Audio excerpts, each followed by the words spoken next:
Puji Tuhan, selamat pagi, salam sejahtera bagi kita. Shalom. Kita bersyukur atas anugerah Tuhan, atas kebaikan Tuhan.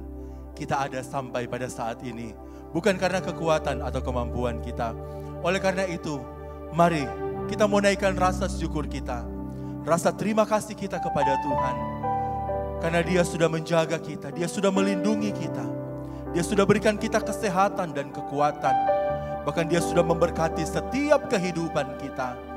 Terima kasih Tuhan untuk kasih-Mu. Terima kasih Tuhan untuk rahmat-Mu. Terima kasih Tuhan untuk anugerah-Mu Tuhan. Terpujilah nama-Mu Tuhan. Haleluya Yesus. Terima kasih Tuhan Yesus.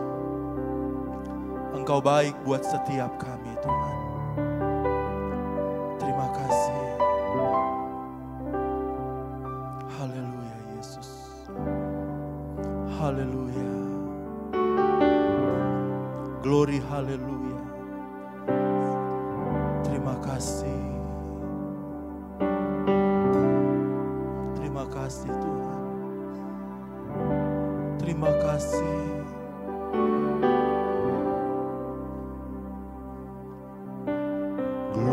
Glory, glory, haleluya. Glory, glory, haleluya. Glory, glory, haleluya. Haleluya. Pujimu.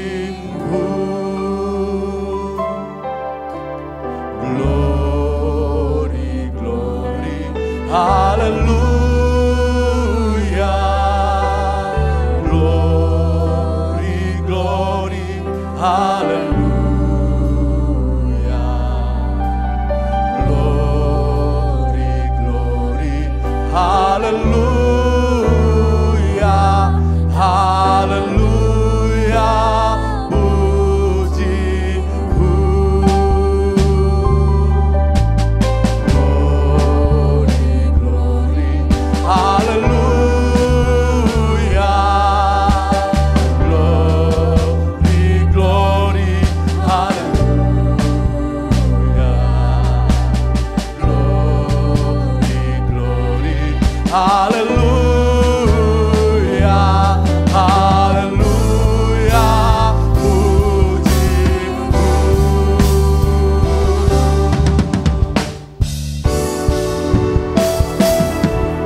Glory, glory, haleluya. Glory, glory, haleluya. Glory,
Engkau yang berkuasa, berkuasa,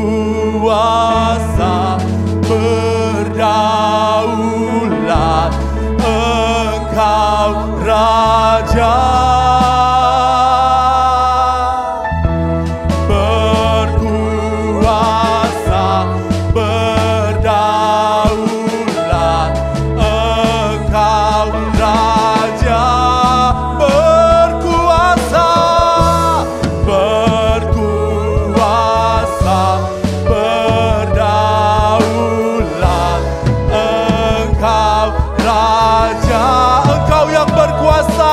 Engkau yang berdaulat, berkuasa,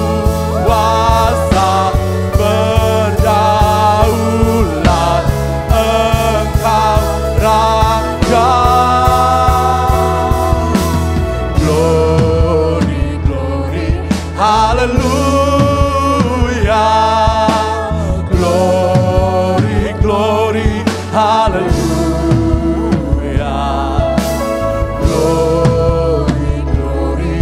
Hallelujah,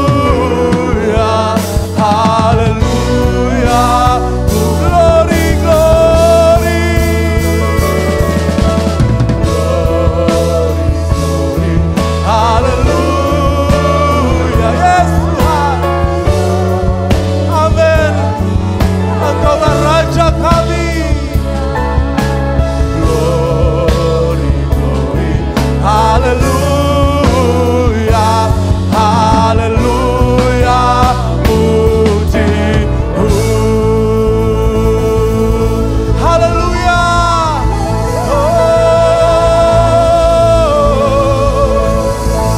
glory, glory, glory, haleluya, haleluya, glory bagimu Tuhan.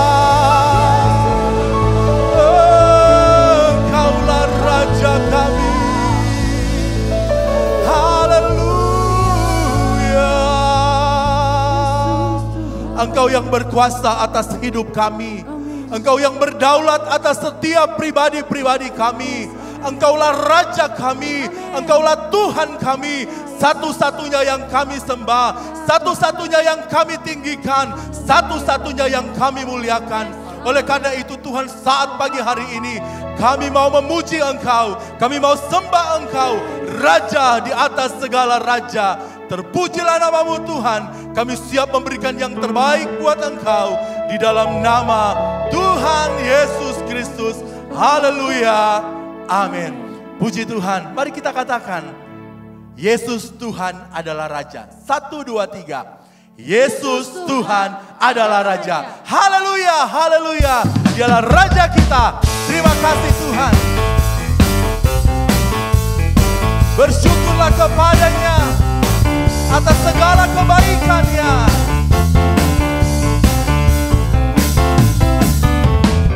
Bersyukurlah kepadanya, bawalah pujian baginya, karena yang perkasa, Tuhanlah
sujud. Yes. Katakan, Engkau yang berjaya. Engkau yang berjaya. Seluruh semesta sujud. Sekali lagi, Engkau yang berjaya.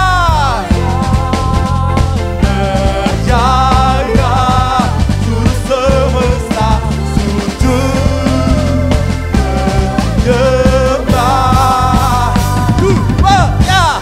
Agunglah kebangkitanmu. Mujizat telah terjadi. Tunjukkan sinar anugerahmu. Kekal teguh dan mulia. Majulah perbuatanmu. Kau menyelamat hidupku. Kasih-Mu tiada taraf. Bertahta Kau Tuhan Raja. Agunglah kebangkitanmu. Mujizat telah terjadi. Tunjukkan sinar anugerahmu. Kekal teguh dan mulia. Majulah perbuatanmu. Kau penyelamat hidupku. Kasih-Mu tiada taraf. Bertahta Kau Tuhan Rajaku. Haleluya. Haleluya. Berikan kemuliaan buat Tuhan kita. Dia adalah Raja kita. Dia adalah Tuhan kita. Hanya Tuhan yang layak kita sembah dan kita agungkan. Terima kasih Tuhan. Glory bagi-Mu. Yesus.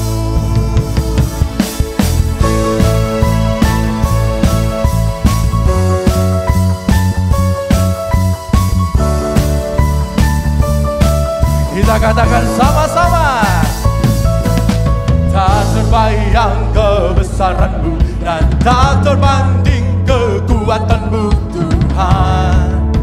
Kau megah bagiku. Segenap jiwa dan pengharapan telah ku serahkan untuk rencana-Mu Tuhan. Kau Raja atasku. Hanya Kau yang layak ditinggikan.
mengikuti ibadah online GPDI COTW Temanggung.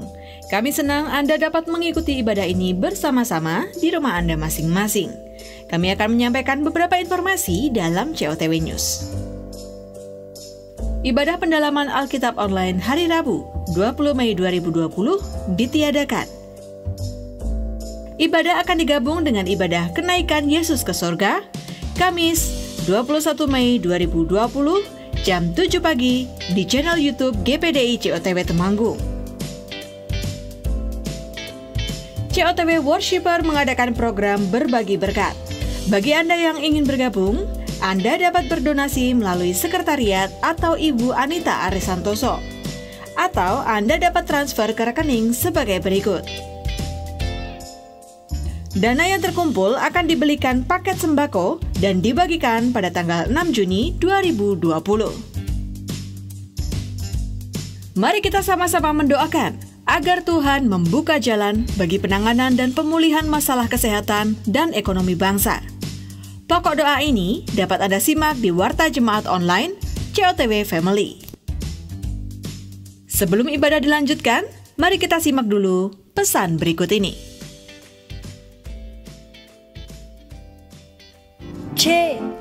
Cari Tuhan tiap hari. Oh, orang yang bermurah hati. Teman berdoa memberkati negeri. Walau pandemi tetap terus memuji. Jangan malas baca kitab suci dan berkatakan tiap hari. Tuhan lihat hati, mukjizat pasti terjadi. Beriman lebih lagi. Tuhan melihat hati. Tuhan melihat hati.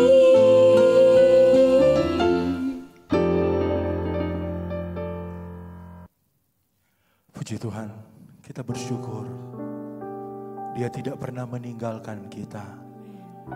Dia selalu menyertai setiap kehidupan kita. Mari kita mau angkat hati kita. Kita mau angkat suara kita untuk kita menyembah Dia. Terima kasih Tuhan.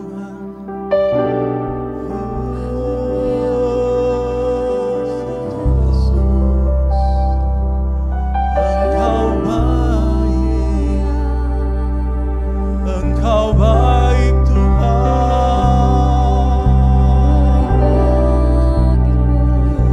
Kami datang kepadamu. Kami menyembah-Mu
pujian kami yang kami naikkan boleh berbau harum dan menyenangkan hati Tuhan. Amin.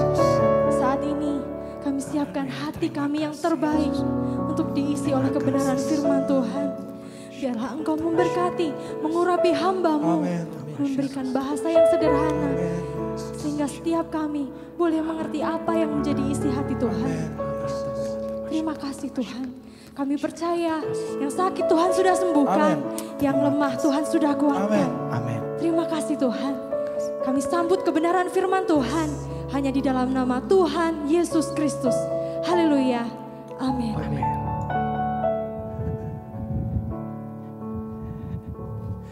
Puji Tuhan, Allah itu baik setiap waktu dalam hidup kita. Apapun yang sedang terjadi dalam kehidupan kita, ingat Allah tetap adalah Allah yang baik. Dia tidak pernah tinggalkan kita.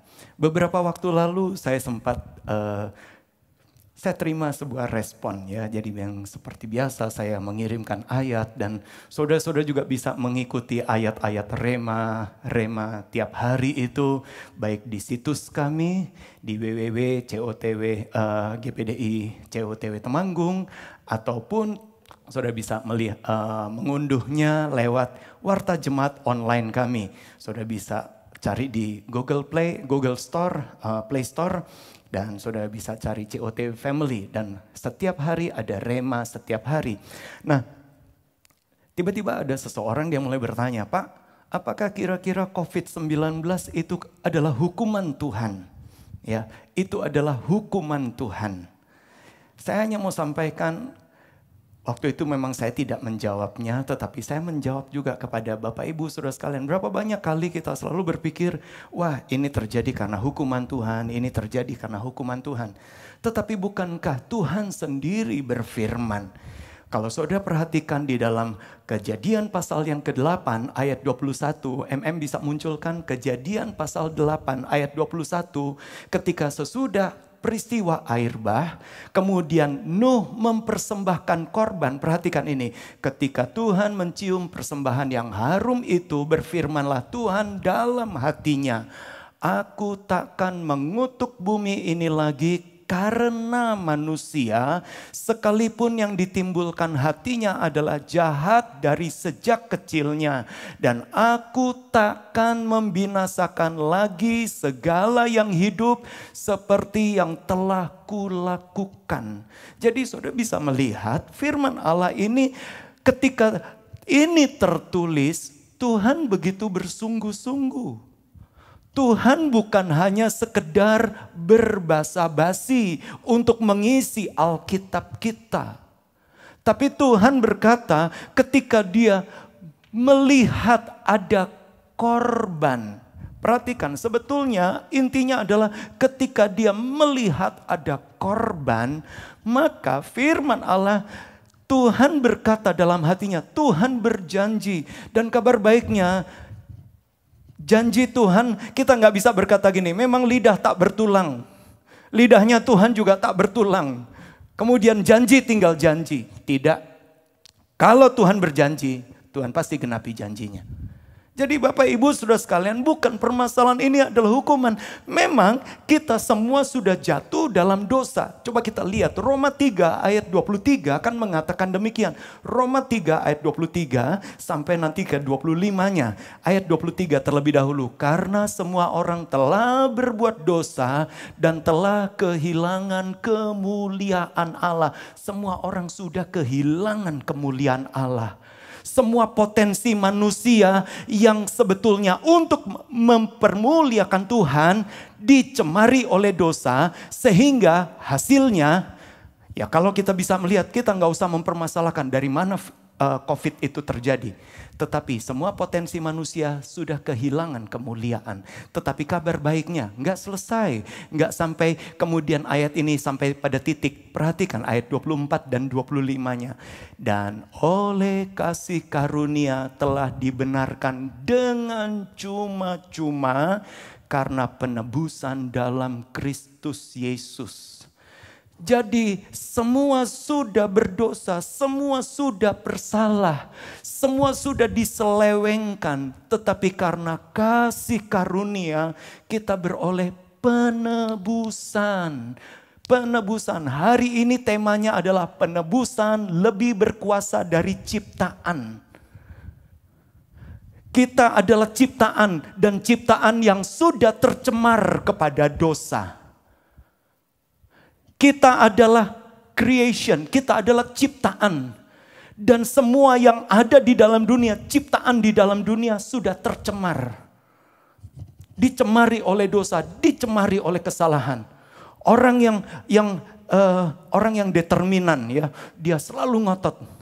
Ingat, ada juga orang yang determinan, tapi karena tercemar oleh dosa. Sudah lihat yang terjadi dengan Hitler? Dia seorang yang determinan. Tapi kemudian dia membinasakan, dia membuat genocide, pembinasaan satu suku. Kemudian kita lihat ada tokoh-tokoh diktator. Mereka adalah orang yang determinan. Apakah salah kalau Tuhan ciptakan seseorang itu punya kemauan yang kuat? Tuhan gak pernah salah. Tapi kita bisa melihat dosa sudah membuat tercemar. Ada orang juga yang oportunis. Oportunis itu selalu bisa melihat kesempatan. Ya, bisa melihat kesempatan. Orang lain melihat kesempitan, orang itu melihat kesempatan. Ya, orang itu bisa melihat peluang di tengah kesempitan.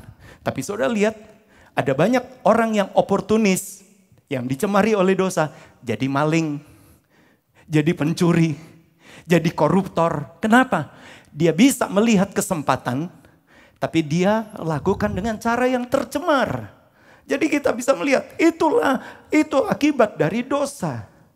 Tetapi kabar baiknya firman Allah mengatakan tetap ada penebusan. Dan penebusan itu kita terima karena korban Yesus. Perhatikan ayat 25-nya. Saya senang sekali sedikit berbagi sebelum nanti kita masuk kepada firman Allah utamanya. Kristus Yesus telah ditentukan Allah menjadi jalan pendamaian. Dia menjadi jalan pendamaian. Ada kata jalan pendamaian. Kalau di dalam bahasa Inggris mengatakan propitiation. Propitiation. Ya. Propitiation. Jalan pendamaian karena iman.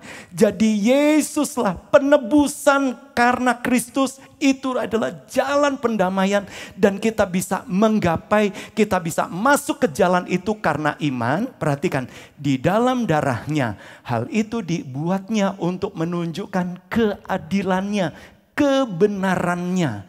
Karena ia telah membiarkan dosa-dosa yang terjadi pada dosa yang telah terjadi dahulu pada masa kesabarannya. Dia izinkan Yesus tanggung semua dosa itu. Dan dia jadi jalan pendamaian. Dia jadi penebusan itu.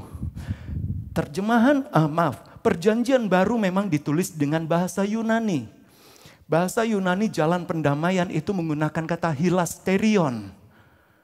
Tetapi kalau saudara, ya saya bukan soal ahli, tetapi ketika saya belajar, ketika perjanjian baru ditulis dengan bahasa Ibrani, maka jalan pendamaian itu ditulis bukan dengan hilasterion, tapi ditulis dengan kaporeth.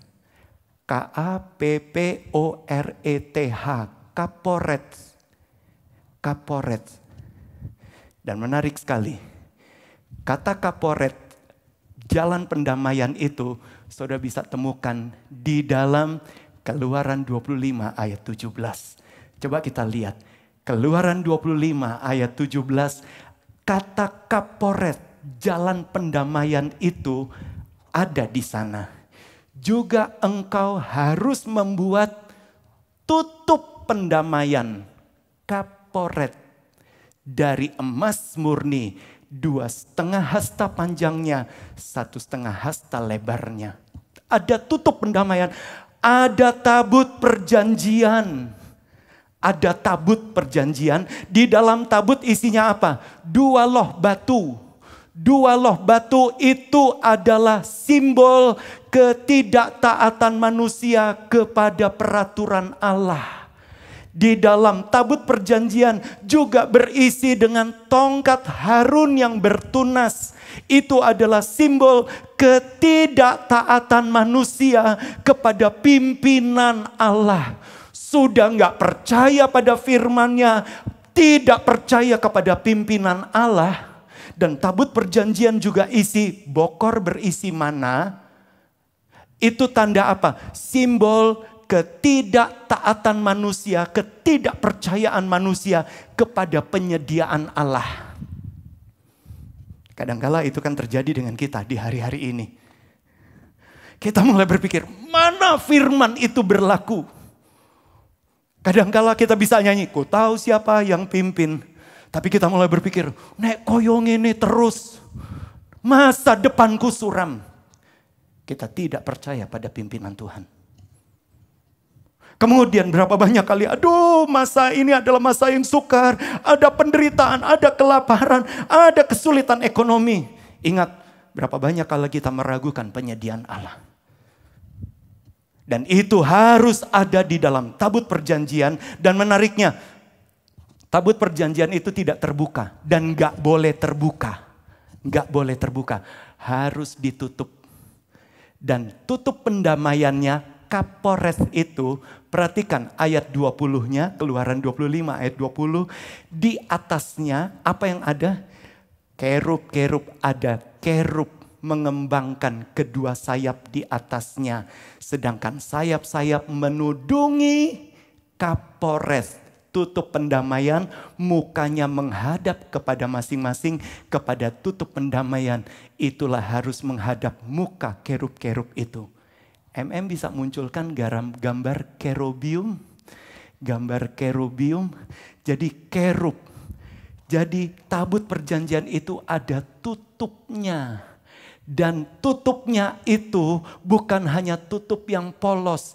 Ada 2 kerubium. Ada 2 malaikat yang saling berhadapan. Wajahnya menghadap ke bawah. Tapi inilah Kapores. Inilah tutup pendamaian. Dan menariknya, imam besar 1 tahun sekali dia mempersembahkan domba dan darahnya dipercikkan di atas Kapores itu. Di atas tutup pendamaian di mana kerub itu melihatnya. Jadi ini adalah gambaran manusia sudah bersalah. Creation, ciptaan ini sudah jatuh dalam dosa. Tidak percaya pada firman, tidak percaya pada pimpinan Allah, tuntunan Allah. Tidak percaya kepada penyediaan Allah. Tapi semuanya itu harus dimasukkan ke dalam tabut perjanjian dan ditutup oleh Kapores. Jalan pendamaian, hilasterion tadi. Jalan pendamaiannya lewat apa? Anak domba Allah yang rela menebus dosa kita. Itu sebabnya firman Allah mengatakan bahkan ketika, kalau saudara teruskan ayat 21-nya, firman Allah mengatakan, haruslah kau letakkan tutup pendamaian itu di atas tabut. Dan dalam tabut itu harus engkau menaruhlah hukum yang akan kuberikan kepadamu. Ayat 22, klik. Di sanalah aku akan bertemu dengan engkau dari atas tutup pendamaian. Dari antara kedua kerub yang di atas tabut itu. Aku akan berbicara dengan engkau tentang segala sesuatu yang kuperintahkan kepadamu untuk disampaikan kepada orang Israel. Perjanjian lama itu adalah gambaran apa yang akan terjadi di perjanjian baru. Kita yang hidup di perjanjian baru, kita tidak lagi memperingati tabut perjanjian.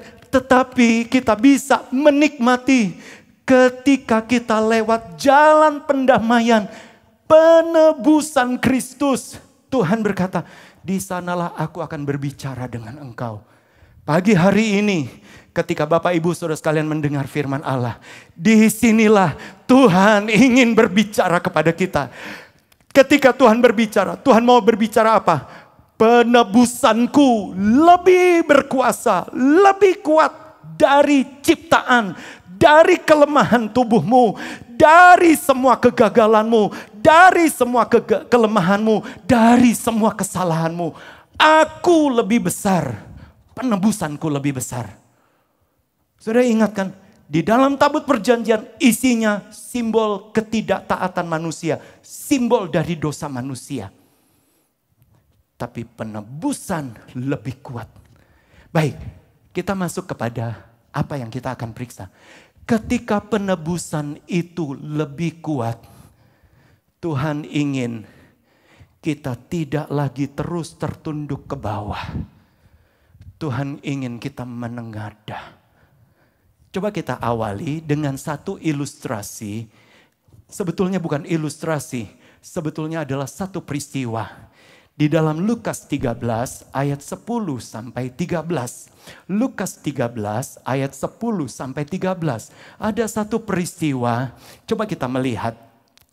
Pada suatu kali Yesus sedang mengajar dalam salah satu rumah ibadat pada hari Sabat. Jadi kita bisa melihat Yesus mengajar pada hari Sabat, ya. Dan Yesus beribadah. Itu sebabnya Bapak Ibu Saudara sekalian, beribadahlah pada hari Sabat. Ya. Karena kita lihat Yesus saja yang adalah Allah, dia beribadah juga pada hari Sabat. Loh, sebetulnya dia kan nggak perlu. Karena dia Allah. Tapi dia datang beribadah pada hari Sabat. Dan menariknya di dalam rumah ibadat itu ada ciptaan yang sudah tercemar. Coba kita teruskan ayat 11. Di situ ada seorang perempuan yang sudah 18 tahun dirasuk roh. Sehingga ia sakit sampai bungkuk punggungnya, tidak dapat berdiri lagi dengan tegak. Jadi kita bisa melihat rupanya di tempat ibadah itu ada seorang wanita 18 tahun. Dia beribadah, tetapi firman Allah mengatakan dirasuk roh sehingga dia bungkuk. Maaf, saya bukan sedang mencela. Tetapi seorang yang bungkuk dia hanya akan bisa melihat ke bawah. Dia kesulitan melihat ke atas. Dia selalu melihat kepada tanah, kepada debu. Seorang yang bungkuk akan selalu melihat. Wah, sudah ingat? Bukankah Kejadian 3 ayat 17 dan 18 mengatakan, terkutuklah tanah karena dosamu. Karena ketidaktaatan Adam, tanah jadi terkutuk. Sehingga tidak heran ayat 19-nya, Kejadian 3 ayat 19 mengatakan, engkau akan kembali kepada tanah. Kemarin lusa ada seorang dari anggota jemaat meninggal. Kemarin saya sempat jenguk, ketemu dengan keluarganya. Ya. Kadangkala itulah tanah, debu kembali kepada debu. Tapi kabar baiknya pengkhotbah bahkan mengatakan roh kembali kepada Allah yang mengaruniakan kehidupan. Bagi orang yang sudah percaya kepada Kapores, jalan pendamaian, rohnya kembali kepada Allah yang mengaruniakan kehidupan. Tapi saudara bisa melihat perempuan ini selalu menunduk melihat ke tanah. Saya hanya mau sampaikan, tanah, debu itu bukan makanan kita. Kita adalah umat yang sudah ditebus. Bukankah tadi kita sudah nyanyikan, ada kemenangan yang Tuhan sudah sediakan lewat korban Kristus. Yesus sendiri berkata, ketika engkau mengetahui firman, firman itu adalah kebenaran dan kebenaran itu memerdekakan engkau. Jadi bagi orang yang percaya kepada Kapores, jalan kebenaran, hilasterion itu, percaya pada pemercikan darah korban Yesus, kita tidak lagi selalu harus tertuduh. Berapa banyak kali ada orang yang selalu merasa tertuduh, dia melihat ke tanah, dia melihat ke tanah, dia melihat. Sama seperti perempuan 18 tahun ini. 18 tahun dia terbungkuk-bungkuk dan merasa tertuduh melihat ke tanah. Tapi kita teruskan Lukas 13 tadi, ayat yang ke-12 mengatakan 12 sampai 13. Ketika Yesus melihat perempuan itu, ia memanggil dia dan berkata kepadanya, "Hai ibu, penyakitmu telah sembuh." Saudara bisa melihat firman Allah mengatakan, Yesus berkata, "Hai ibu, penyakitmu." Apakah ibu ini minta kepada Yesus? Tidak. Saudara lihat. Penebusan itu sudah datang dan penebusan itu tahu. Penebus kita yaitu Yesus, dia tahu bagaimana kondisi kita. Dia mau berkata, "Hai ibu, penyakitmu telah sembuh." Dan perhatikan ayat yang ke-13 mengatakan ini. Lalu ia meletakkan tangannya atas perempuan itu dan seketika itu juga berdirilah, tegaklah perempuan itu. Dan saudara lihat, memuliakan Allah. Dan orang yang memuliakan Allah, apakah orang memuliakan Allah begini? Maaf, orang yang memuliakan Allah dia akan menengadah. Debu, tanah itu bukan makanan kita. Memang hasil karena dosa, maka tanah jadi terkutuk. Tapi tanah itu adalah makanan, debu itu adalah makanan iblis. Coba kita lihat Kejadian 3 ayat 14. Kejadian 3 ayat yang ke-14. Firman Allah mengatakan, tanah itu bagian dari si ular. Berfirmanlah Tuhan kepada ular itu, "Karena engkau berbuat demikian, terkutuklah engkau di antara segala ternak dan di antara segala binatang hutan. Dengan perutmu lah engkau akan menjalar dan debu tanahlah akan kau makan seumur hidupmu." Debu tanah akan menjadi makanan si ular, menjadi makanan iblis, bukan makanan Bapak Ibu Saudara sekalian. Tanah memang sudah terkutuk. Coba ayat 17-nya, tadi saya sudah singgung, ayat 17-nya mengatakan, ayat 17-nya, "Karena engkau mendengarkan perkataan istrimu dan memakan dari buah pohon yang telah kuperintahkan kepadamu, jangan makan daripadanya, terkutuklah tanah karena engkau." Jadi tanah memang sudah terkutuk karena Adam jatuh dalam dosa. Tidak heran ayat 19-nya firman Allah mengatakan, ayat 19, klik. "Dengan berpeluh engkau mencari makananmu sampai engkau kembali menjadi tanah. Karena dari situlah engkau diambil, sebab engkau debu dan akan kembali menjadi debu." Benar, kita manusia, kita akan mati. Allah tidak pernah menciptakan kematian. Ingat, Allah tidak pernah menciptakan kematian. Kalau saudara perhatikan di dalam 1 Korintus 15, musuh terakhir yang akan diperangi oleh Tuhan adalah kematian. Karena Allah tidak ciptakan manusia untuk mati. Sehingga tidak heran memang karena dosa, ciptaan kita ini, ya ciptaan tubuh ini satu kali akan mati. Tapi kabar baiknya penebusan lebih kuat. Tetapi iblis paling senang ketika engkau terus tertunduk dan melihat ke tanah. Ketika engkau mengalami apapun, engkau selalu merasa tertuduh dan selalu melihat ke tanah.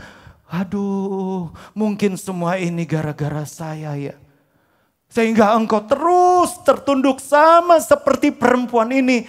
Dia berulang kali datang ke rumah ibadah. Tetapi datang ke rumah ibadah dengan selalu tertunduk. Dia merasa tertuduh.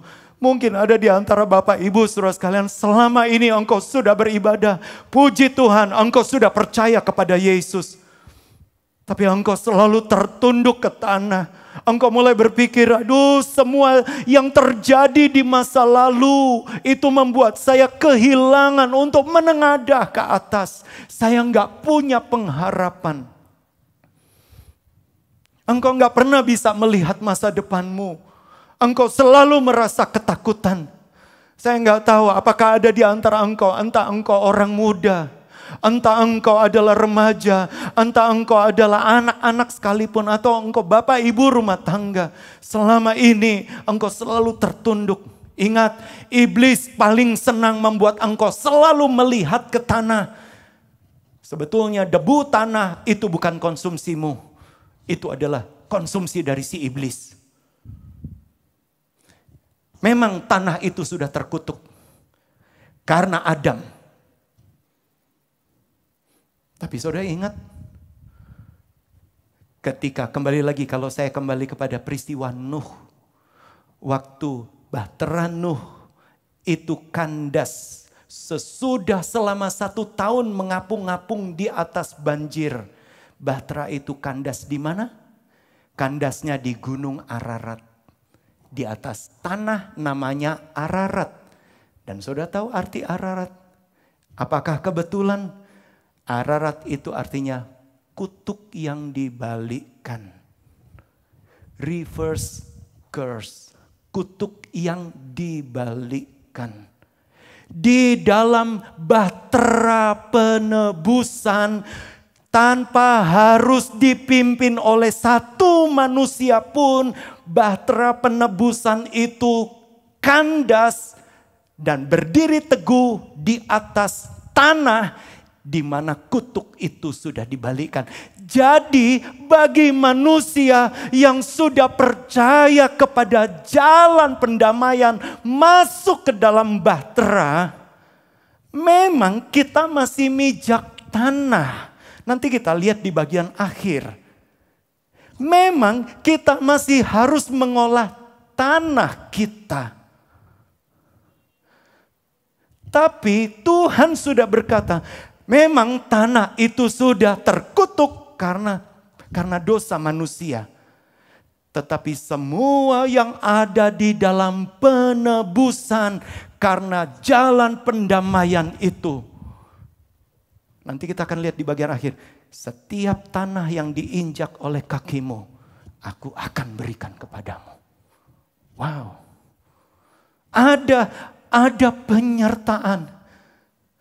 Mungkin selama ini saudara seperti si perempuan yang sudah sekian lama beribadah. Tapi selalu iblis memang penipu yang paling licik. Dia selalu seringkali berkata gini, "Hei, introspeksi ya, introspeksi, lihat dirimu." Sehingga tidak heran berapa banyak kali ada jemaat Tuhan, ada umat percaya. Begitu dia mau angkat tangan, ketika dia mulai merasakan hadirat Tuhan menjamah kehidupannya. Kemudian tiba-tiba pikiran mulai berkata, introspeksi. Tangan ini kok pernah nampar istri, sekarang gaya naik-naik ke atas. Dan apa yang terjadi biasanya ketika engkau introspeksi? Apakah engkau tetap ada dalam keintiman dengan Tuhan? Berapa banyak kali ketika kita, aduh iya ya. Kemudian kita mulai turunkan tangan, ya udah. Engkau kehilangan hadirat Tuhan. Benar? Berapa banyak kali juga bahkan ketika engkau beribadah, ketika engkau mulai merasakan Tuhan menjamah engkau. Ingat sama si perempuan yang bungkuk ini. Perempuan ini gak pernah minta kepada Yesus, tapi Yesus yang datang. Hai ibu, sembuhlah penyakitmu. Yesus tahu. Tapi berapa banyak kali kita sudah datang kepada Tuhan. Begitu kita mau lebih dekat lagi. Lebih dekat lagi, ku rindu kau Tuhan, lebih dari segala yang ada, lebih dalam lagi. Mau lebih dalam lagi. Tapi kemudian iblis mulai kembali lagi. Ingat, iblis itu penipu. Dia makanannya adalah tanah yang terkutuk. Tapi dia mulai cekoki engkau dengan tanah yang terkutuk itu. Sehingga engkau mulai lihat, engkau sulit untuk jadi lebih dalam lagi untuk mengenal Tuhan. Tidak heran ada banyak orang Kristen. Mereka boleh terus beribadah. Tapi kayak jalan di tempat. Nggak pernah jadi lebih dalam lagi. Kenapa? Karena iblis selalu cekoki dengan tanah yang terkutuk. Engkau selalu mengingat.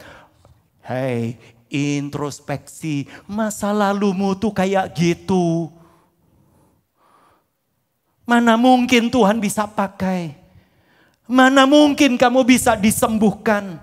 Mana mungkin kamu bisa mendapatkan, menghampiri tahta kasih karunia. Introspeksi. Berapa banyak kali pikiran.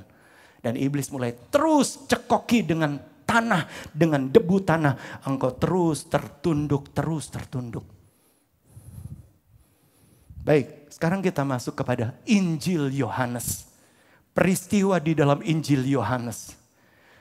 Rasul Yohanes, dia terima pewahyuan tentang Allah yang luar biasa.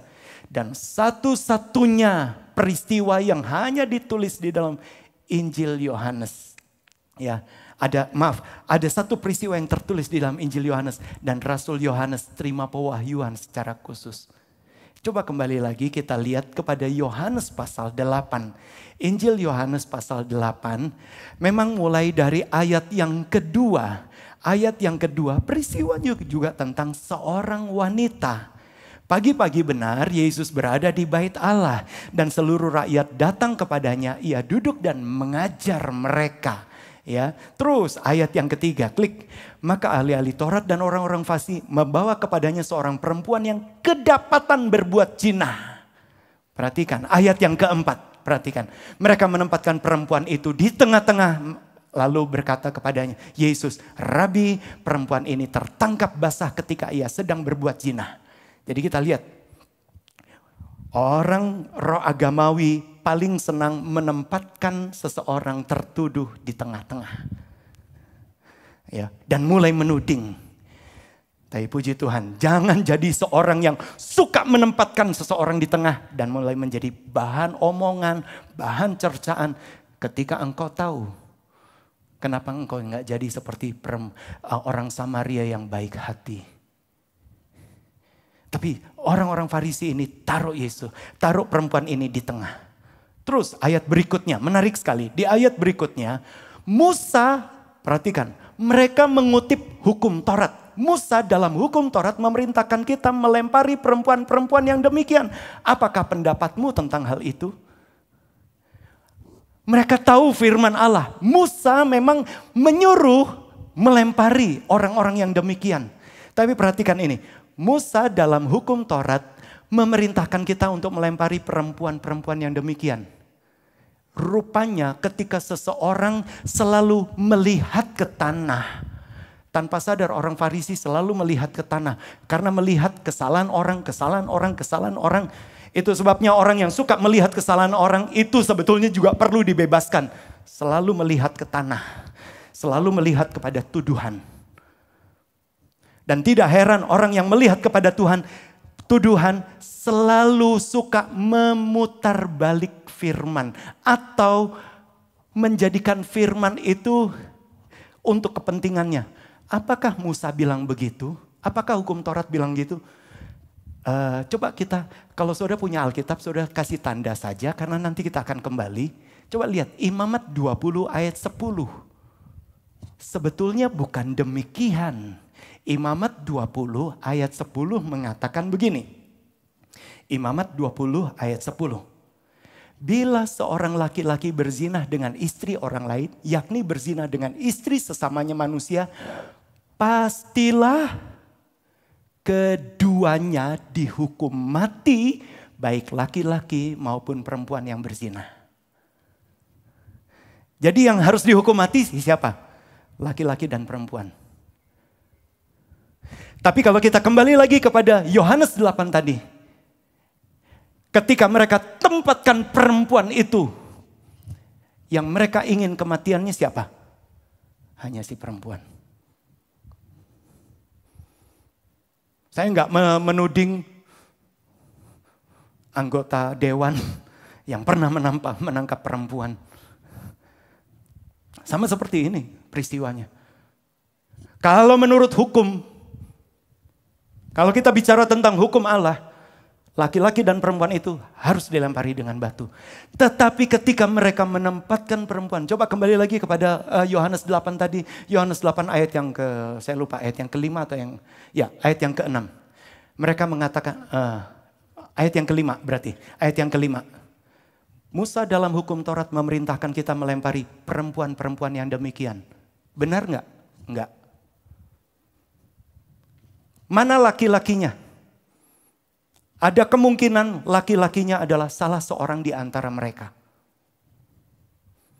Apakah Musa hanya menuliskan supaya perempuan itu yang dituding, yang dilempari dengan batu? Tidak. Hukum Taurat mengatakan baik laki-laki maupun perempuan dilempari dengan batu. Si perempuan ini memang dia sudah salah. Dia menjadi ciptaan yang sudah tercemar. Tapi hati-hati orang yang hanya tahu firman dan gunakan firman untuk menuding orang lain. Sebetulnya sama. Mereka makan hanya dari debu, dari tanah yang terkutuk. Sehingga tidak heran dengan mudah mereka mulai memotong-motong firman Allah untuk kepentingan sendiri. Ketika engkau baca firman, bacalah konteksnya. Bacalah keseluruhan. Hamba-hamba Tuhan, ketika engkau sampaikan firman, jangan hanya comot ayat per ayat. Tapi mari izinkan Allah yang jadi hilasterion kita, kapolres kita, tutup pendamaian kita. Semua ketidaktaatan manusia terhadap firman dilambangkan dengan 2 loh batu. Semua ketidaktaatan manusia kepada pimpinan Allah dilambangkan oleh tongkat Harun yang bertunas. Semua ketidaktaatan manusia kepada penyediaan Allah dilambangkan bokor mana. Itu harus ada di dalam tabut perjanjian dan ditutup. Dan sekalipun tutup itu nggak boleh dibuka. Saudara ingat, pernah tutup itu dibuka oleh orang Filistin. Dan firman Allah mengatakan ketika dibuka, matilah mereka yang melihatnya.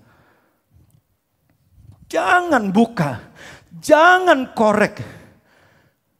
Kalau bukankah Rasul Paulus mengatakan, kita yang benar ketika kita melihat ada orang yang salah, bimbinglah yang salah kepada jalan kebenaran. Bukan hanya tuding. Seorang yang hanya bisa menuding orang lain tanpa berkontribusi memberikan hidupnya untuk membenarkan.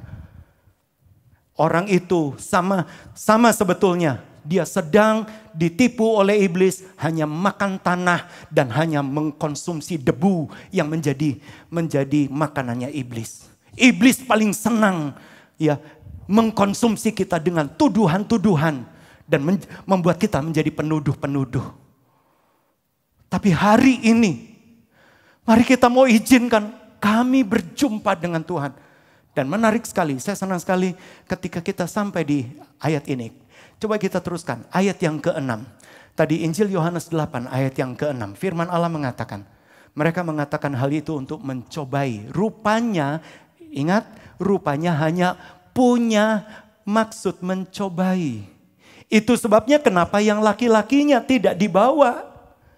Karena mereka hanya untuk mencobai. Tapi mencobai dengan apa? Dengan kenyataan. Dengan kenyataan membawa orang berzina. Mengumpankan seorang laki-laki dan berzina. Kemudian yang dibawa perempuannya. Mereka mencobai Yesus supaya memperoleh sesuatu untuk menyalahkan Yesus. Tapi perhatikan, saya senang sekali. Enggak ada yang kebetulan. Rasul Yohanes menuliskannya sampai 2 kali. Tetapi Yesus membungkuk lalu menulis dengan jarinya di tanah. Di sini ditulis Yesus membungkuk dan menulis jarinya di tanah. Terus ayat yang ke-7 mengatakan, dan ketika mereka terus-menerus bertanya kepada Yesus, ia pun bangkit berdiri lalu berkata kepada mereka, barang siapa di antara kamu yang tidak berdosa, hendaklah ia yang pertama kali melemparkan batu kepada perempuan itu. Jadi yang tidak berdosa yang boleh pertama kali. Sesudah itu yang berdosa boleh ngelempari. Tapi yang pertama kali adalah yang tidak berdosa. Terus ayat yang ke-8. Lalu ia membungkuk pula menulis di tanah. Kenapa ada ayat 6 dan ayat 8? Dan Rasul Yohanes seperti menekankan, Yesus membungkuk dan menulis jarinya di tanah. Saudara bisa kasih tanda saja di ayat ini. Tapi saya ingin buktikan, sebetulnya Rasul Yohanes sudah bisa melihat yang tidak dilihat oleh mereka. Di dalam Keluaran pasal yang ke-31 ayat 18. Keluaran 31 ayat yang ke-18. Coba kita lihat. Keluaran 31 ayat 18. Tuhan memberikan kepada Musa setelah ia selesai berbicara dengan Musa di Gunung Sinai. Kedua loh hukum Allah, loh batu yang ditulis oleh jari Allah. Dan ingat ketika Yesus ada di pelataran bait Allah, firman Allah mengatakan Yesus membungkuk dan menulis di tanah. Tapi saya mau beritahukan di pelataran bait Allah itu tidak ada tanah. Yang ada di pelataran bait Allah, kalau saudara pernah pergi ke Holy Land, maka saudara akan lihat di tempat di mana dulu ada bait Allah, itu adalah pelatarannya nggak berisi tanah, batu granit. Dan ketika Yesus menulis di tanah, saudara pikir Yesus hanya ngurek-ngurek kayak anak kecil yang dimarahin orang tuanya kemudian? Enggak. Saya yakin waktu itu Yesus dia mulai menulis, mulai hukum pertama, hukum kedua sampai hukum ke-10. Walaupun gak bisa dilihat, tapi Rasul Yohanes bisa melihat dia menulis di atas batu granit di pelataran bait Allah itu. Sebetulnya Yesus sedang melambangkan, bukankah aku yang menulis hukum ketika dua loh batu pertama, kejadian Keluaran tadi 31 ayat yang ke-18. Dan ingat, loh batu kan ditulis dua kali. Keluaran 34 ayat yang ke-1. Keluaran 34 ayat yang ke-1. Keluaran 34 ayat. Berfirmanlah Tuhan kepada Musa, pahatlah dua loh batu yang sama dengan yang mula-mula, maka aku akan menulis pada loh itu segala firman yang ada pada loh yang mula-mula yang telah kau pecahkan. Kenapa Yesus menulis dua kali membungkukkan tanah? Sebetulnya simbol, bukankah aku yang menuliskan dua loh batu? Bukankah aku yang menuliskan, dan dua loh batu itu harus ada di dalam tabut perjanjian dan ditutup oleh tutupan pendamaian oleh Kaporeth dan gak boleh dibuka. Kenapa engkau mengungkit-ungkitnya? Dan inilah yang dialami. Tidak heran kalau kita teruskan. Kalau kita teruskan kepada Yohanes 8. Yohanes 8 ayat yang sekarang teruskan. Ayat yang ke-9. Ayat yang ke-9 mengatakan ini. Injil Yohanes 8 ayat yang ke-9. Firman Allah mengatakan, tetapi setelah mendengar perkataan itu, pergilah mereka seorang demi seorang, mulai dari yang tertua. Akhirnya tinggallah Yesus seorang diri dengan perempuan itu tetap di tempatnya. Sesudah mendengar siapa yang tidak berdosa melempari pertama kali. Bisa diubah ke dalam terjemahan bahasa Inggris. Kalau bahasa Indonesia ada satu kalimat yang kurang. And they which heard it, ketika mereka mendengarnya, being convicted, merasa tertuduh by their own conscience, oleh kesadaran mereka. Kesadaran mereka kepada siapa? Kesadaran mereka kepada dosa. Went out one by one, beginning at the eldest. Semuanya mundur. Semuanya sumingkir. Satu persatu mulai dari yang paling tua. Kenapa? Yang paling tua merasa yang paling berdosa. Saudara tahu, mereka kan adalah ahli Taurat. Mereka tahu firman. Tapi kenapa being convicted by their own conscience? Karena mereka sadar. Di depan umat mereka kelihatannya suci. Tapi mereka sadar. Ada banyak dosa tersembunyi. Itu sebabnya kenapa sampai Rasul Yohanes mengatakan being convicted with their own conscience. Merasa tertuduh dengan kesadaran introspeksi mereka. Bayangkan, seharusnya kalau bukankah mereka ahli-ahli Taurat, mereka yang kelihatannya kudus. Dan selama ini mereka mempersembahkan korban dan korban itu diterima Allah. Seharusnya mereka berani kan? Itu sebabnya Bapak Ibu Saudara sekalian, semakin engkau tahu firman, izinkan firman bekerja dengan iman. Tapi firman membebaskan engkau. Yohanes 8. Firman itu membebaskan, memerdekakan engkau. Firman kebenaran itu, kalau nggak salah Yohanes 8 ayat 32. Kebenaran itu memerdekakan engkau. Dan ya, coba dari ayat 31-nya. Dari ayat 31-nya. Maka katanya kepada orang, jikalau kamu tetap di dalam firmanku, kamu benar-benar adalah muridku. Terus ayat 32-nya, dan kamu mengetahui kebenaran. Dan ketika tahu kebenaran, kebenaran itu bukan untuk nuding orang lain. Kebenaran itu memerdekakan kita. Ketika engkau sadar kepada jalan Kapolres, jalan keselamatan, jalan pendamaian kita. Semakin kita tahu kebenaran, kebenaran itu memerdekakan kita. Kita bisa berkata, terima kasih Tuhan. Kebenaran itu memerdekakan saya. Itu sebabnya ketika saya melihat yang terbelenggu, aku memerdekakan mereka yang terbelenggu. Bukan malah menghakimi yang terbelenggu. Bukan malah menuduh yang terbelenggu. Ingat, ketika Roh Allah memenuhi hidup kita, kita membebaskan mereka yang terbelenggu. Membebaskan hidup yang terbelenggu. Jemaat Tuhan, semakin engkau penuh dengan Roh Kudus, hati-hati. Karena berapa banyak kali semakin kita merasa lebih suci, kemudian kita merasa punya hak untuk menghakimi orang lain. Hey, no. Bukankah kita mulai berkata, Roh Allah yang hidup penuhiku, Roh Allah yang hidup pulihkanku, membebaskan hidup yang terbelenggu, memulihkan hati mereka yang terluka. Kenapa enggak itu yang kita kerjakan?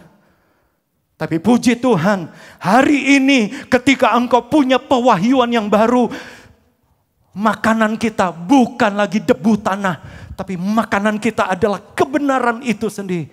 Kabar baiknya, kembali lagi kepada Yohanes 8 tadi. Sekarang kita teruskan. Supaya kita lengkap. Ayat yang ke-10, terus ayat yang ke-10 mengatakan ini. Lalu Yesus bangkit dan berkata kepada perempuan, hai perempuan, di manakah mereka? Tidak adakah seorang yang menghukum engkau? Kemudian ayat 11, jawabnya, tidak ada Tuhan. Perhatikan ini. Kata Yesus, aku pun tidak menghukum engkau. Pergilah dan jangan berbuat dosa lagi mulai dari sekarang. Berapa banyak kali ada orang yang mulai berkata gini. Pergi, jangan berbuat dosa lagi. Benar kelihatannya. Tapi ingat, sebetulnya kalimatnya harus lengkap. Aku pun tidak menghukum engkau. Ketika Yesus tidak menghukum perempuan ini, bukan berarti kemudian perempuan ini puji Tuhan. Kemudian, udahlah berzinah lagi. Enggak. Siapa bilang? Ketika Yesus tidak menghukum, Bapak Ibu Saudara sekalian, mungkin selama ini dalam pengiringanmu, engkau mulai merasa tertuduh, terhukum, karena perbuatan di masa lalu. Kita nggak bisa mengulang perbuatan masa lalu. Tapi Tuhan berkata, aku tidak menghukum engkau. Dia beri kesempatan yang baru. Dia tidak hukum kita. Pergi dan jangan berbuat dosa lagi. Mari kita lihat tulisan Rasul Paulus. 1 Korintus 15. 1 Korintus pasal yang ke-15 ayat yang ke-34. 1 Korintus 15 ayat yang ke-34 mengatakan gini. Sadarlah kembali sebaik-baiknya, jangan berbuat dosa lagi. Bahasa Indonesia mengatakan sadarlah kembali sebaik-baiknya. bisa ubah ke dalam terjemahan bahasa Inggris. Di dalam bahasa Inggris mengatakan gini. Awake to righteousness and sin not.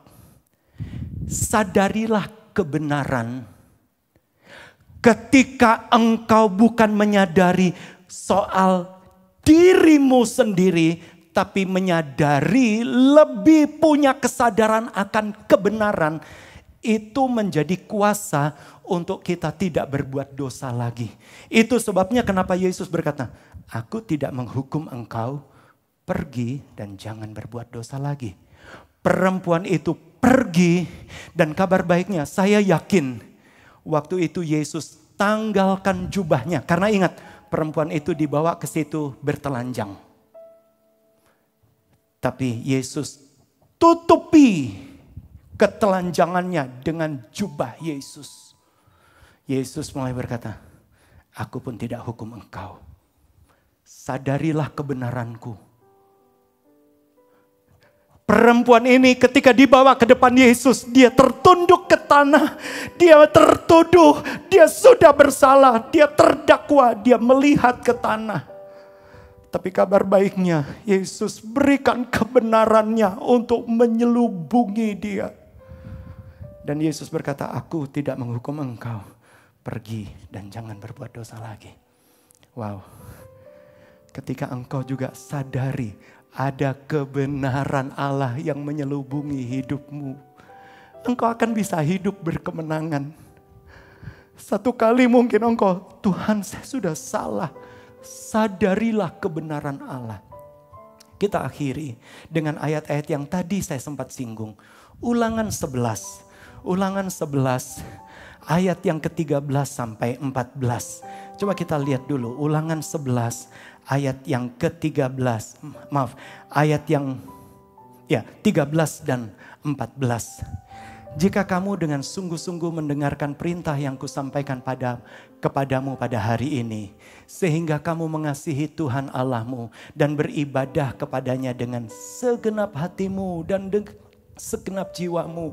Jadi kita punya kesadaran akan Tuhan. Ayat 14-nya mengatakan gini, maka aku akan memberikan hujan untuk tanahmu pada masanya, hujan awal dan hujan akhir, sehingga engkau dapat mengumpulkan gandummu, anggurmu, dan minyakmu. Saudara lihat, Tuhan katakan, kalau kita punya kesadaran kita bukan pada tanah, tapi pada firman, Tuhan akan berikan hujan dari atas. Mundur dari ayat 10. Coba kita lihat mulai dari ayat 10. Ayat 10-nya mengatakan begini. Sebab negeri kemana engkau masuk untuk mendudukinya bukanlah negeri seperti tanah Mesir, di mana kamu keluar setelah tanah itu ditabur dengan benih, harus kau airi. Harus diirigasi dengan jerih payah seakan-akan kebun sayur. Orang yang membuat irigasi mengairi tanah. Fokusnya kemana? Ke bawah atau ke atas? Enggak mungkin orang yang mau mengairi tanahnya kemudian dongak begini. Sambil dia mengairi tanahnya. Enggak. Tanah Mesir sesudah ditaburi harus terus dilihat. Fokusnya terus ke tanah. Tapi teruskan ayat yang ke-11. Perhatikan ayat 11 dan 12 tadi. Tetapi negeri kemana kamu pergi untuk mendudukinya ialah negeri yang bergunung-gunung, berlembah-lembah. Perhatikan. Yang mendapat air sebanyak hujan yang turun dari langit. Ketika kita mengharap hujan, saudara melihat kemana? Ke tanah? Engkau akan menengadah ke atas. Ayat 12-nya. Klik. Suatu negeri yang dipelihara oleh Tuhan Allahmu. Mata Tuhan Allahmu tetap mengawasinya dari awal sampai akhir. Wow. Tanah di mana sesudah mereka mengusahakan tanah. Mereka menanami tanahnya. Tapi mereka hanya menengadah dan berharap kepada Tuhan. Engkau masih memang ada berpijak pada tanahmu. Engkau masih berpijak kepada pekerjaanmu. Tapi sesudah engkau mengerjakannya, engkau menengadah dan berharap kepada penyediaan Allah. Berharap kepada anugerah Allah. Dan kabar baiknya, penebusan lebih kuat daripada ciptaan. Engkau mungkin sama seperti perempuan tadi, sudah terbungkuk-bungkuk karena roh. Sama seperti perempuan yang dibawa terbungkuk-bungkuk di halaman bait Allah. Tapi penebusan lebih kuat daripada kesalahanmu. Bahkan kita akan akhiri dengan Matius 15 ayat 31. Matius 15, kuasa penebusan bahkan bisa memunculkan apa yang hilang dari hidupmu. Matius 15 ayat 31 mengatakan begini. Matius 15 ayat 31. Maka takjublah orang banyak itu melihat.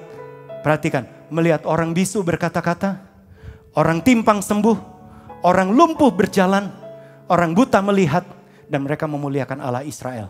Ini adalah hasil dari apa? Karya Yesus, penebusan Yesus. Orang bisu berkata-kata. Saya ingat pernah satu kali ada orang, seorang pendeta benar.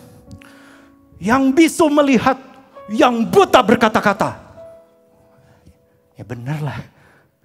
Yang bisu bisa melihat, yang buta bisa berkata-kata. Tapi seharusnya yang bisu bisa berkata-kata, yang buta melihat. Tapi menarik, kalau bahasa Indonesia yang timpang berjalan. Sehingga kita selalu punya pikiran, oh orang yang timpang begini, dia bisa berjalan. No, sebetulnya bukan yang timpang berjalan. Bisa diubah dalam terjemahan bahasa Inggris. Sudah lihat, ini kuasa penebusan. When they saw the dumb speak, the maimed to be whole. Sudah tahu, the maimed. Maimed itu bukan timpang, tapi buntung, kudung.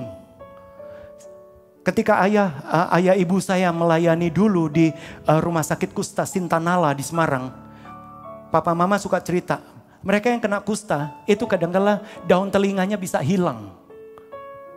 Bahkan jari-jari tangannya itu bisa hilang, kudung. Jadi buntung karena penyakit kusta.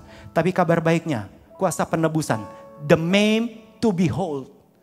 Yang hilang anggota tubuhnya utuh lagi, to be whole.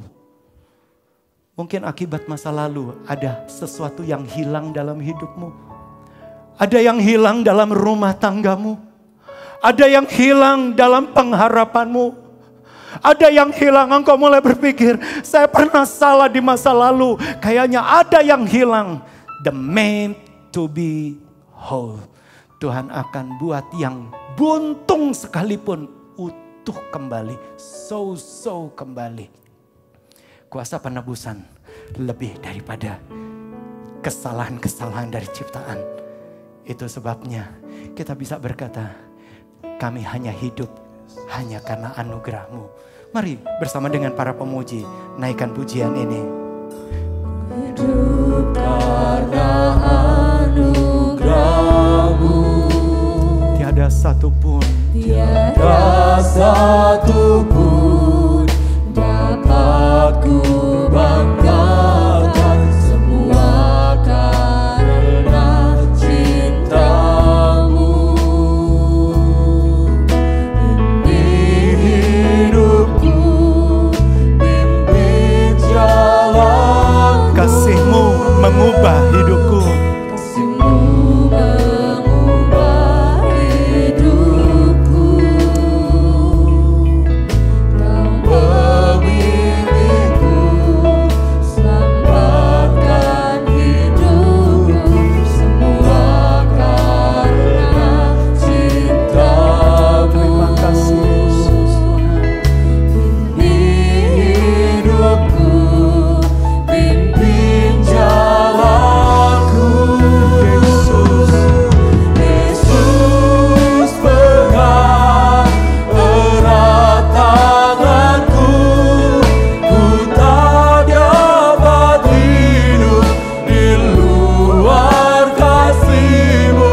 Bapa, jangan tinggalkan aku, Engkau alasan selamaku hidup. Mari Bapak Ibu Saudara sekalian, tanyanyikan, ku hidup karena anugerah-Mu. Karena anugerah-Mu, Gak ada satupun yang dapat ku tak banggakan. satupun dapat ku banggakan, semua karena cinta-Mu. Katakan di hadapan Tuhan, Hidupku, pimpin jalanku. karena kasih-Mu yang mengubah hidupku. Sadarilah akan kebenarannya yang Dia selubungkan atas hidup kita.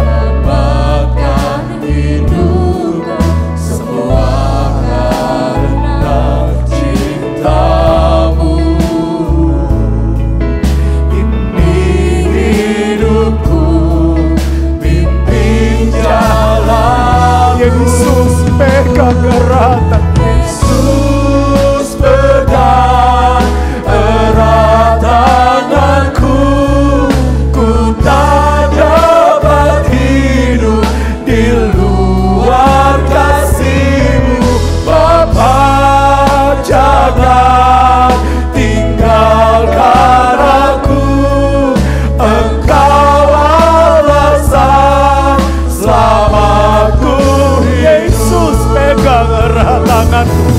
Yesus pegang erat tanganku, ku tak dapat hidup di luar kasih-Mu. Bapa, jangan tinggalkan aku, Engkau alasan selamatku hidup. Bapak Ibu Saudara sekalian, mungkin tanpa sadar selama ini engkau datang beribadah, tapi engkau selalu terbungkuk-bungkuk. Kesadaranmu adalah tentang semua dosa di masa lalu, dan hasilnya seringkali jadi lebih buruk. Engkau sepertinya terus berputar-putar pada dosa yang sama, dosa yang sama. Mungkin ada di antara engkau sepertinya selalu ketagihan pornografi, ketagihan kepada sesuatu. Saudara ingin dilepaskan, tetapi selama ini terus berputar-putar. Hari ini sadarilah kebenaran Allah, sadarilah kebenaran Allah. Dia berkata, aku tidak menghukum engkau, pergilah dan jangan berbuat dosa lagi. Dan kabar baiknya, ketika Dia berkata pergilah, Dia bukan hanya kemudian suruh engkau pergi bertelanjang, Dia selimuti engkau, Dia pakaikan jubah kebenaran. Sama seperti si anak bungsu ketika kembali kepada Bapa, ayahnya berikan jubah kebenaran itu Tuhan selubungkan atas hidupmu. Pada pagi hari ini, ketika engkau percaya, selama ini mungkin ada hal-hal yang hilang, ada rumah tangga yang sudah hancur sekalipun, di mana engkau berada, imani Tuhan akan buat the maimed to be whole. Tuhan akan pulihkan semua yang kudung sekalipun. Tapi datang, hampiri Dia, izinkan kebenarannya kembali menyelubungi hidupmu. Katakan dengan iman, Yesus pegang erat tanganku, ku tak dapat hidup di luar kasih-Mu. Bapa, jangan tinggalkan aku, Engkau alasan selamatku. Yesus pegang erat tanganku. Yesus pegang erat tanganku, kami gak dapat hidup di luar kasih-Mu Tuhan. Kami butuh kasih-Mu. Bapa, jangan tinggalkan aku, Engkau alasan selamatku. Engkau alasan, Engkau alasan. kami menengadah kepadamu. Engkaulah alasan, Engkau alasan selamatku hidup. haleluya, haleluya, haleluya. Iralama saya ralata kaya ralata saya. Haleluya, haleluya, haleluya, haleluya. Engkau berikan kami kesempatan yang baru. Engkau selubungi kami. Kami izinkan firman, kami izinkan firman tinggal dalam kami. Firman-Mu adalah kebenaran. Firman-Mu adalah kebenaran, dan kebenaran itu memerdekakan kami. Haleluya, haleluya, haleluya, haleluya. Kami fokus kepada Engkau. Karya penebusan-Mu lebih berkuasa daripada keterbatasan ciptaan, daripada kelemahan kami, daripada kegagalan kami. Karya penebusan-Mu lebih berkuasa, lebih berkuasa. Haleluya, haleluya.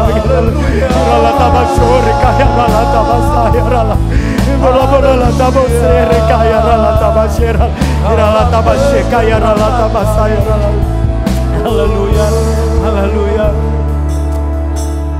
Pada pagi hari ini saya tergerak sekali. Mungkin ada di antara engkau, memang engkau introspeksi dengan dirimu, tapi berapa banyak kali rasa tertuduh itu membuat engkau gak bisa move on, membuat engkau gak bisa beranjak, engkau gak bisa menjadi lebih dalam lagi menghampiri Dia. Dan hari ini Tuhan mau bebaskan engkau. Tuhan mau bebaskan engkau.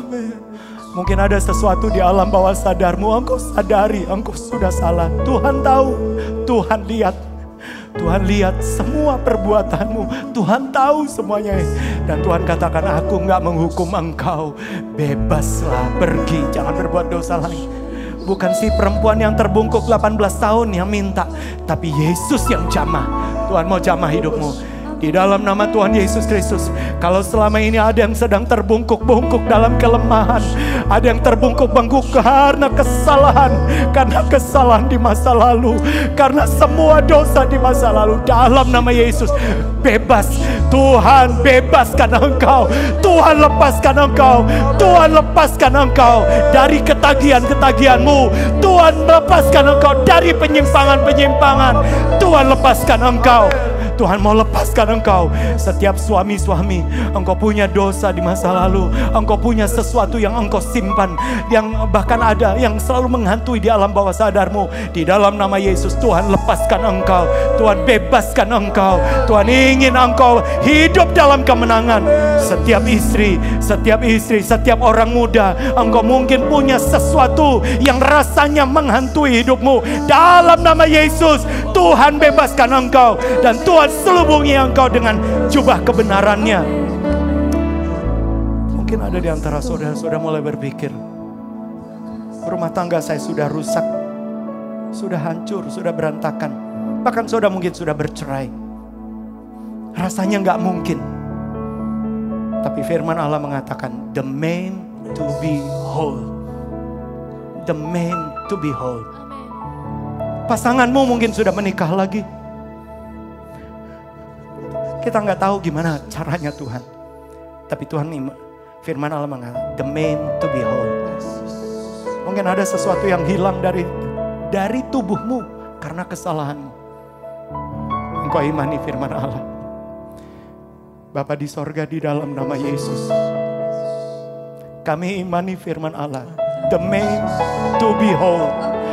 Semua yang kudung, semua yang buntung, semua yang sudah hancur sekalipun, rumah tangga yang retak, yang rusak sekalipun, utuhkan kembali, pulihkan kembali di dalam nama Tuhan Yesus Kristus.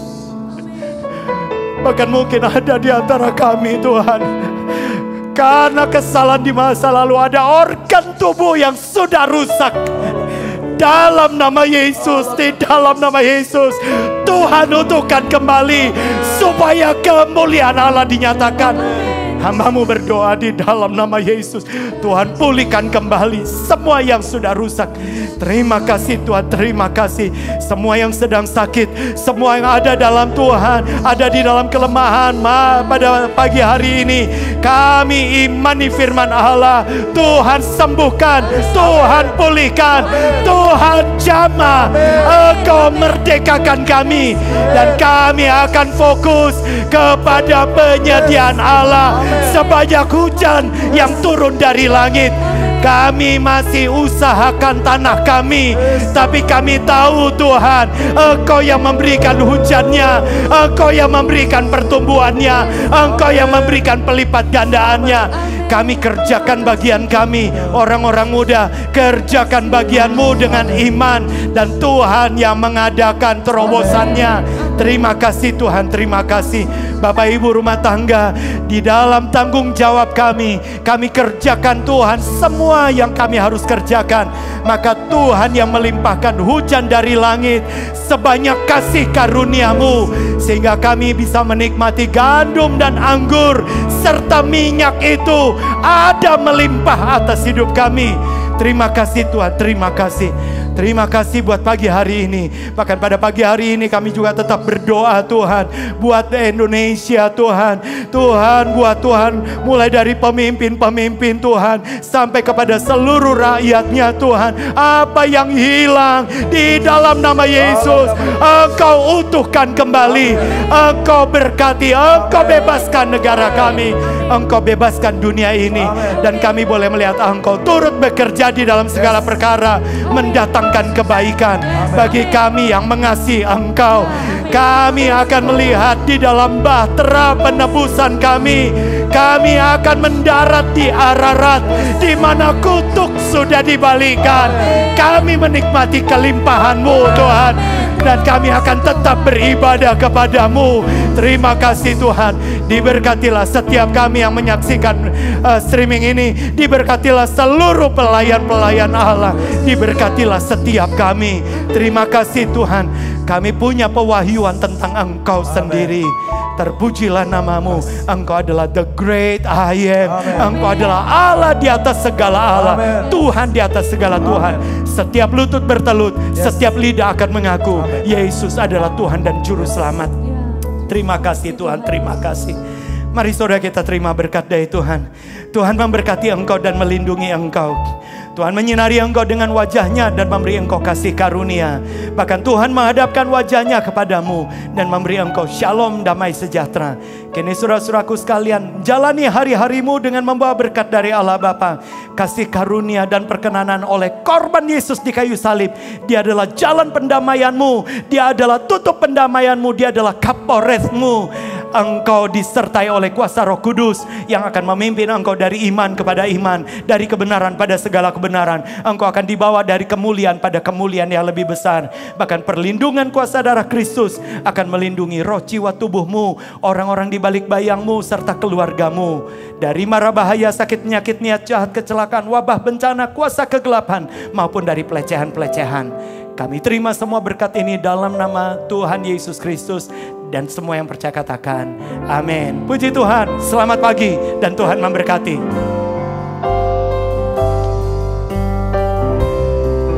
Immanuel, Immanuel,